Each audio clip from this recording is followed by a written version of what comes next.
FAO estime que 75% de la biodiversité a déjà disparu. La FAO, c'est l'Organisation mondiale des Nations Unies pour l'alimentation et l'agriculture. Et puis, lorsqu'on produit soi-même ces graines, les plantes elles-mêmes d'année en année s'adaptent aux conditions dans lesquelles elles ont l'habitude de pousser. Donc les personnes qui viennent empruntent quelques sachets, signent une charte dans laquelle elles s'engagent à ramener de nouvelles graines pour faire fonctionner la grainothèque. Et ensuite, on demande aussi à ce que les graines qui soient ramenées ne subissent pas de traitement chimique, c'est-à-dire qu'elles soient cultivées de manière naturelle. Our old wheats, and I had to fight them to stop their biopiracy. But not only are farmers' varieties diverse, nutritious, delicious, they're also our only answer to climate change, because they're living seeds and everything living evolves and adapts. Il y a plein de bestioles, il y a des vers de terre, ça grouille de vie. Voilà. Il faut bien savoir qu'on a perdu quand même entre 80 et 90% de nos anciennes variétés en un siècle. Des variétés qu'on a mis des centaines d'années à produire et à diversifier, en fait, en un siècle, on a tout perdu.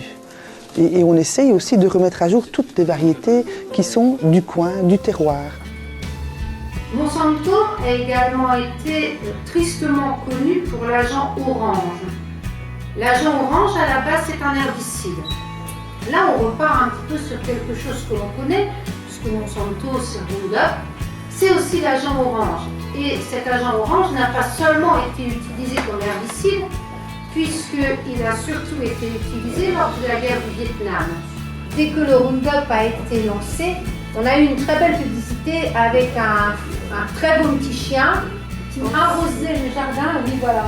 Une fois qu'il avait arrosé ce jardin avec le Roundup, eh bien, le brave petit chien allait creuser, récupérait son beau nonos et mangeait le nonos. On sait très bien que quand on pulvérise, vous en respirez malheureusement, quand on vaporise le long du trottoir, avec parfois des traceurs colorés que vous pouvez encore voir dans certaines communes, malheureusement vous en avez sur les chaussures.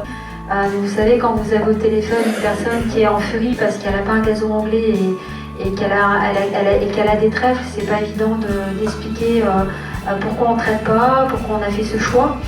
Vous le remplissez de brindilles sur une hauteur de 10 cm environ. Ça va vous permettre d'avoir une aération au départ.